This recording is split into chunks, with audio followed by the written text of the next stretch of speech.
नमस्कार, स्वागत है। मैं हूँ आपके साथ रीना खान। आज एक बार फिर जसराना विधायक हमारे साथ मौजूद हैं, उनसे जानेंगे। विधानसभा सत्र भी शुरू हो गया, क्या कुछ नया सोचा है जनता के लिए। तो शुरुआत करते हैं सीधे। बहुत बहुत स्वागत है सचिन जी आपका। Thank you ma'am. मेरा पहला सवाल, विधानसभा पहुँचने के बाद कैसा लगा? नहीं, मुझे गर्व महसूस हुआ। मेरे क्षेत्र के लोगों ने, सभी बड़े बुज़ुर्गों ने, माताओं बहनों ने मुझे आशीर्वाद दिया और इस लायक बनाया कि मैं जसराना की आवाज़ विधानसभा तक पहुंचा सकूं। तो मुझे इस बात का गर्व है और मेरा सौभाग्य है कि मैं जसराना जैसे पवित्र क्षेत्र का प्रतिनिधित्व करने के लायक बनाऊं। आपने बहुत सारी कम समय में समस्याओं को देखा जसराना। वो क्या क्या समस्याएं थी? तमाम अधिकारियों से मिले, आपने किस तरह की रणनीति बनाई? मैम, हम लोगों की जो समस्याएं थी क्षेत्र की, वो पहले से ही चिन्हित थी। हम लोगों की आपकी पहले भी बात हुई और हमारा जो जसराना का क्षेत्र है वो ज़िला फिरोजाबाद में काफ़ी पिछड़ा क्षेत्र है, प्रदेश में भी पिछड़ा क्षेत्र है। तो वही समस्याएं जो हम लोगों ने पहले से चिन्हित की थी, उस पर हम लोगों ने काम करना स्टार्ट कर दिया है। चूँकि प्रदेश में बीजेपी की सरकार है और मैं समाजवादी पार्टी से हम लोग विपक्ष में हैं, तो विपक्ष की अपनी भूमिका होती है। उस भूमिका के अनुसार और अपनी क्षेत्र की समस्याओं को देखते हुए हम लोगों ने क्षेत्र की समस्याओं को विधानसभा के पटल पर रखने का भी काम किया। आदरणीय मुख्यमंत्री जी से भी मिले, आदरणीय संबंधित मंत्रियों से भी समस्याओं को लेकर बात हुई। जैसे कि पानी की समस्या है, बहुत ही जटिल समस्या है हमारे जसराना की, क्योंकि हमारे जसराना के क्षेत्र में खारा पानी की बहुत बड़ी समस्या है। अब खारा पानी से है तो ज़मीन का पानी आप पी नहीं सकते। बम्बे जो हमारे क्षेत्र में है वो ज़्यादातर बम्बे बंद पड़े हुए हैं, तो बम्बों से आप पानी आ नहीं रहा है।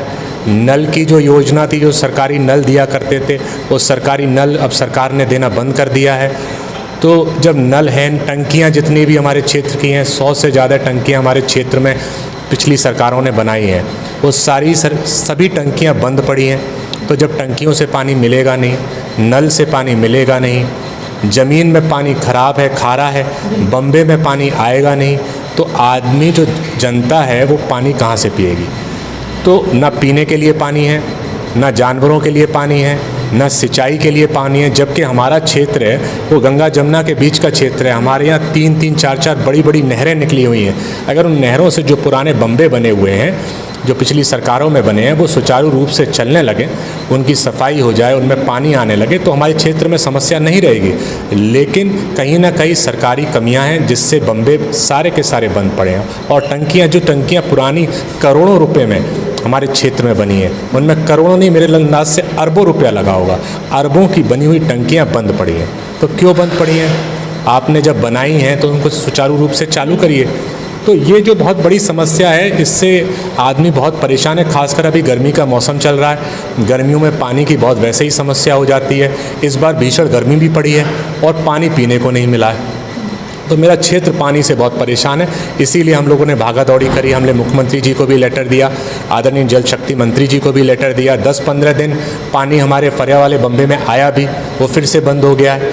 हम जिला प्रशासन से भी बार बार मिल रहे हैं, लेकिन अभी तक पूरा कोई सल्यूशन नहीं निकल पाया है। तो वो हमारी सबसे बड़ी प्रॉब्लम है। उसके बाद और भी प्रॉब्लम्स हैं, छोटी मोटी समस्याएं हैं, जिसको लेके हम लोग शासन से मिलते रहते हैं। रोडें जितनी पुरानी थी वो टूटी पड़ी हुई हैं, तो हम चाहते हैं कि जो प्रमुख रोडें हैं, जसराना का बाईपास है, और भी जो प्रमुख रोडें हैं वो फिर से उनकी मरम्मत हो जाए। स्कूल्स हैं, स्कूल्स की हालत बहुत ख़राब है, वहाँ पे जो फंडिंग आती है उससे स्कूल्स की मरम्मत उतनी नहीं हो पा रही है। स्मार्ट क्लासेस का जो वादा किया था, वो स्मार्ट क्लासेस पे भी सरकार अभी कुछ काम नहीं कर पाई है। आवास आवंटन में जो किश्तें आनी थी, सेंट्रल की योजना थी, वो पिछले 1 साल से किश्तें नहीं आई हैं। लोगों के आवास, आज भी के न्यूज़पेपर में भी कवर था, लोगों के आवास के लिए किश्तें नहीं हैं, तो लोगों के आवास रुके पड़े हैं। गरीब जिसको हम लोगों ने या सरकार ने घर देने का वादा किया था, वो उसका घर जो उसने इस आस से बनाना चालू किया था कि उसे आवास से उनको 2.5 लाख रुपए की राशि मिल जाएगी, वो पहली किश्त भी नहीं आ पा रही है। तो ज़्यादातर जो सरकारी योजनाएं थी वो पीछे चल रही हैं या कागज़ में चल रही हैं। मैम, नया तो हम सोच रहे हैं, लेकिन जो आप युवा है नया हम सोच रहे हैं, बेरोजगारी की प्रॉब्लम है। अभी आप देखिए, अभी अग्निवीर वाला मुद्दा चला, पहली बार शायद से किसी कंट्री में ऐसा होने वाला है कि आर्मी में संविदा पे लोग नौकरी करेंगे। तो आप किसी भी आर्मी मैन से, रिटायर्ड आर्मी मैन से अगर आप पूछेंगे तो वो सब लोग इसके अगेंस्ट है। जितना फोर्स में आदमी है वो सामने भले ही ना बोलना चाहे, पीठ पीछे इसके अगेंस्ट है। तो जो बेरोजगारी की समस्या थी हमारे देश में, पिछले जब से बीजेपी की सरकार आई है, बेरोजगारी की समस्या दिन पर दिन बढ़ती जा रही है और जैसी नीतियां आ रही हैं वो उस समस्या को और भी जटिल बना रही हैं। उसको सल्यूशन तो फाइंड नहीं कर रही हैं, उसको और कॉम्प्लिकेट कर रही हैं। तो हम लोग आज नया सोचने के साथ साथ जो हमारे रेगुलर, जो हमारी रोज़ की जो हमारी ज़रूरतें हैं, जैसे पानी की, शिक्षा की, स्वास्थ्य की, आप देखिए स्वास्थ्य की बहुत बुरी हालत है। सारी CHCs आप अगर विज़िट करेंगे, मैं आपको लेके चलूँगा किसी दिन, सारी की बुरी हालत चल रही है, दवाइयाँ मिल नहीं रही हैं। तो जो रोज़ की समस्याएं हैं वो इतनी भारी हो गई हैं, इतना उसका बोझ आ गया है आम जनमानस पे कि वो आगे बढ़ने की सोच ही नहीं पा रहा है। वो रोटी, कपड़ा और मकान में ही आज का आदमी उलझ गया है। और हो सकता है ये जो सरकार है ये चाहती है कि अब की जनता रोटी, कपड़ा, मकान में ही उलझी रहे, जिससे कि वो आगे बढ़ने के सपने देख ही ना पाए। स्वास्थ्य मंत्री की अगर हम बात करें तो लगातार जगह जगह विजिट कर रहे हैं, देख रहे हैं, औचक निरीक्षण कर रहे हैं। क्या लगता है अभी भी स्वास्थ्य सेवाएं खराब हैं?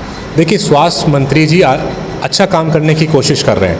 वो विज़िट कर रहे हैं, वो प्रॉब्लम्स को चिन्हित कर रहे हैं, प्रॉब्लम्स को उजागर भी कर रहे हैं। लेकिन क्या बीजेपी सरकार उन प्रॉब्लम्स पे काम कर रही है? नहीं, मुझे नहीं लगता। आदरणीय स्वास्थ्य मंत्री जी की भी सुनी जा रही है, उनके बताए हुए कामों पे कहीं चेंजेस नहीं आए हैं।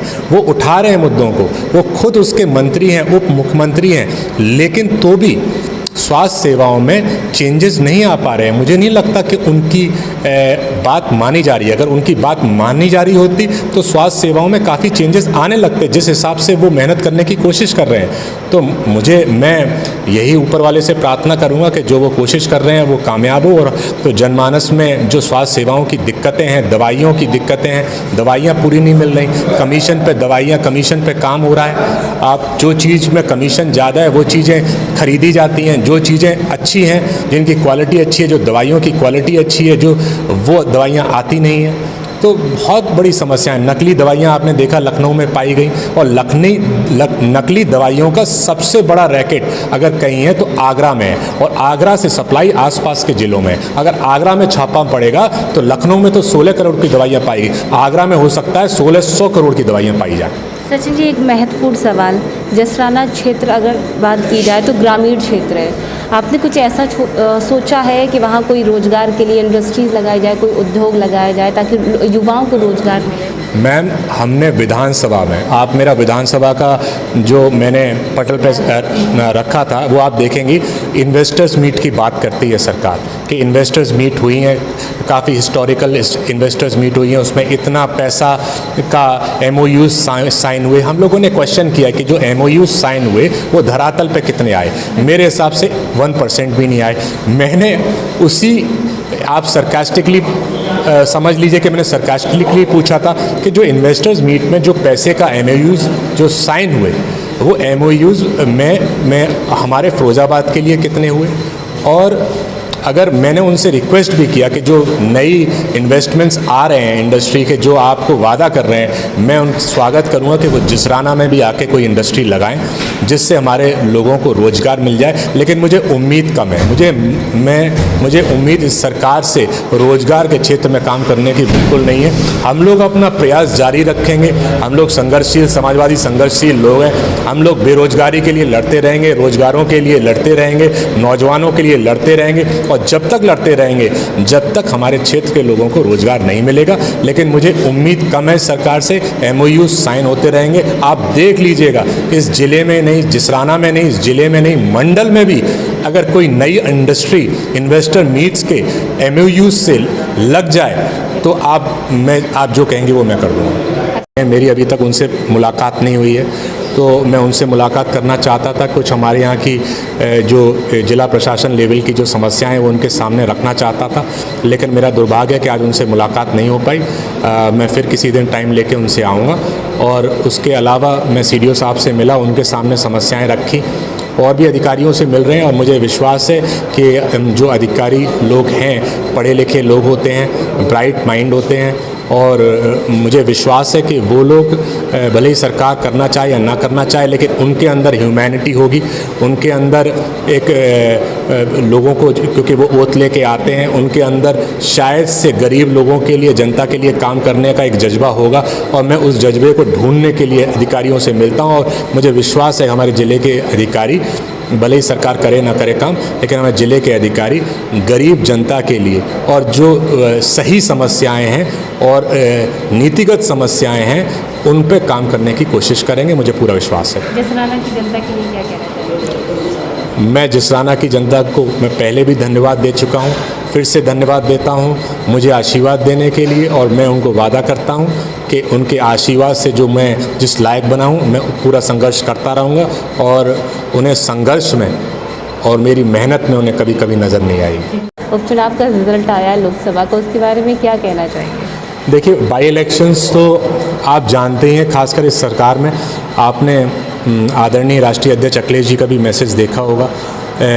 फेयर इलेक्शंस में बीजेपी बिलीव नहीं करती। अगर फेयर इलेक्शंस हो रहे होते तो आपको शिकायतें मिलती नहीं। ये लोग फेयर इलेक्शन कभी करा नहीं सकते। बाई इलेक्शन तो कभी भी फेयर नहीं हो सकते।